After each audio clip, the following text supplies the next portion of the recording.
goes on in their heads when you're trying to manifest them. Hey everyone, welcome to this video. The video is going to look completely different halfway through because I recorded this video earlier and realized that the intro was completely messed up. We've had stray kittens arrive at the house today. I had to go cook dinner for my kids. And by the time I've come back to record the video, it's now dark outside. The natural light has gone. We're just dealing with this today. This is the situation. So I was actually manifested by a subscriber. So I'm going to share a little bit about exactly what happened, how it felt, what went through my head, also how I felt once I found out that I was being manifested. So if ever you've been curious about if a specific person finds out that you actually manifested them, how they might feel, watch this. For those of you that are new here, hi, I'm Charlie. Welcome to The Temple. I'm a twin flame love, relationship and money coach. And the reason I coach across all of these areas is because these are the areas in which we've been most disempowered from by the matrix. And as the mother to two young daughters, it's one of my missions in life to make sure they know they can be, do, and have anything they desire. I want to start by sharing this happened to me because it was quite rare for me to be scrolling through my Instagram messages, my DMs anyway. And I noticed that this particular subscriber had a really nice profile picture. And for some reason, I clicked onto her profile picture. Okay, now this is a little bit crazy for me. Not by most people's standards, but because I do not have time, clearly, because I cannot even record an intro within 5 minutes, and it takes me an hour to come back and actually do the thing.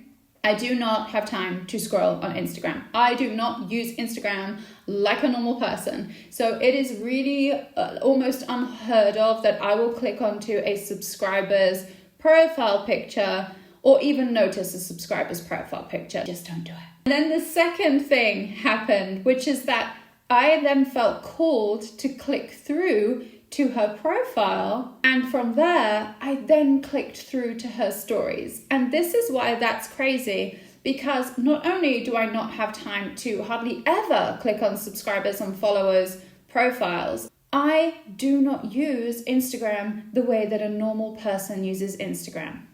I do not use social media to be social. I just don't. I'm sorry. Not sorry.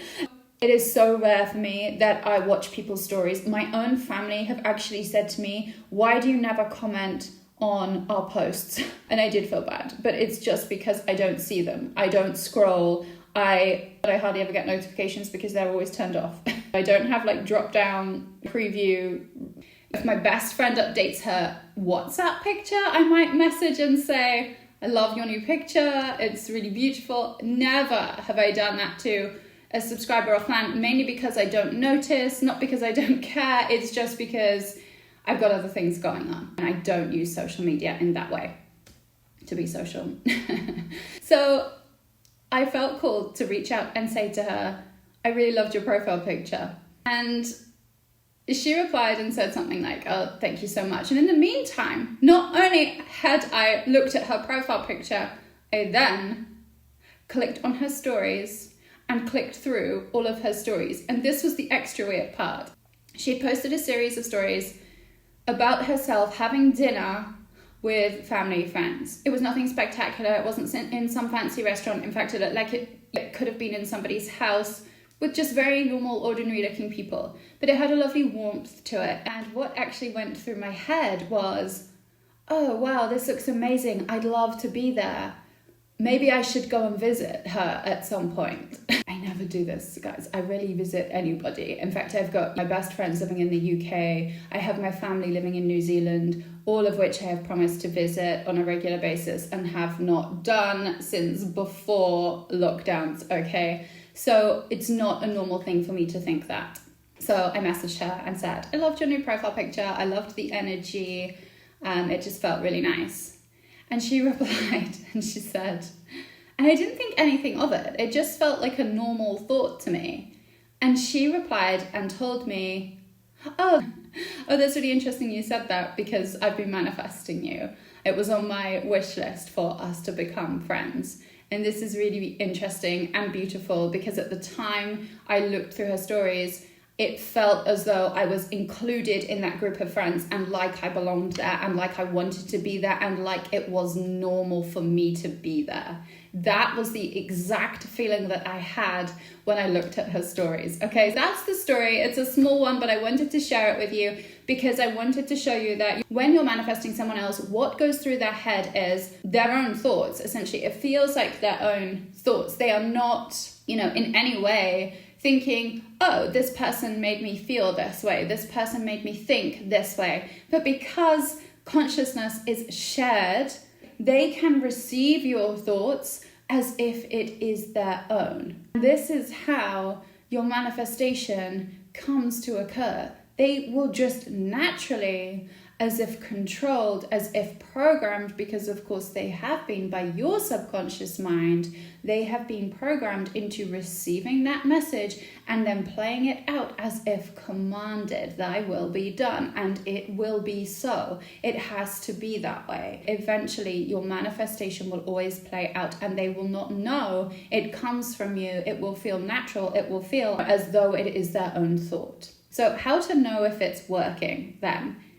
This is where trust comes in. And this is the thing with manifestation. You have to know it's working. There is no other decision. Because if you believe it's not working and you keep checking the 3D and you keep checking your inbox and you keep checking your phone or whatever it is, or if you keep on checking for that, instead of just deciding, this is the way it is. This is the way I can have it. This is the way it gets to be.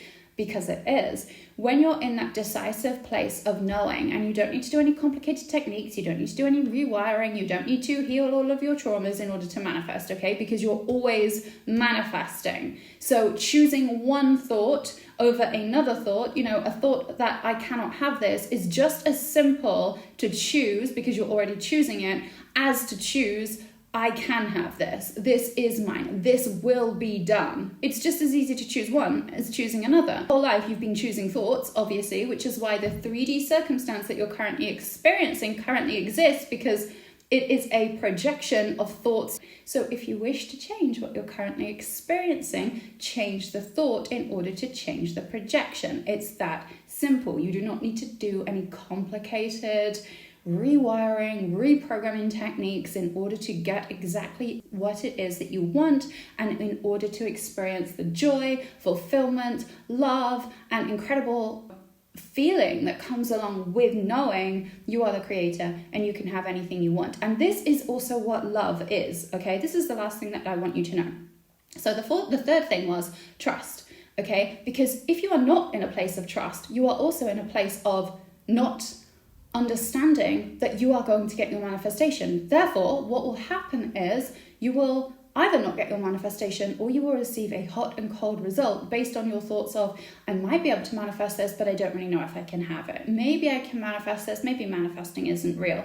Maybe this person loves me. I do have evidence that they once loved me, and therefore maybe they could again. Oh, but they said this thing. They said they didn't ever want to hear from me again. They said that it was over. They said that we don't fit well together. They said that's it, it's the end.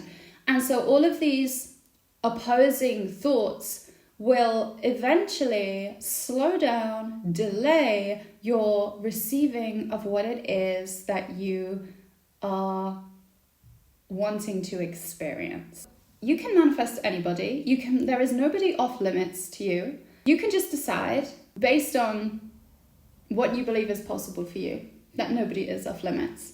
You can have exactly what it is that you want, or whoever it is that you want to experience in your reality, and they will never know unless you tell them. And by the way, so I have, people kind of always a bit afraid that someone might find out they were being manifested, and it might feel, crazy or stalkery, or the other person might not like it because of free will, and all of these kind of reasons. Like, we feel a little bit ashamed about manifesting.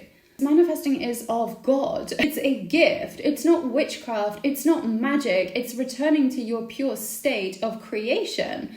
It's love flowing through you and to you, and you are not given the desires of your heart. God would not give you a desire without also giving you the ability to receive what it is that he has placed upon your heart. There is just no way that you would be given a desire without also being given the ability to have that thing, person, experience, whatever it is, okay?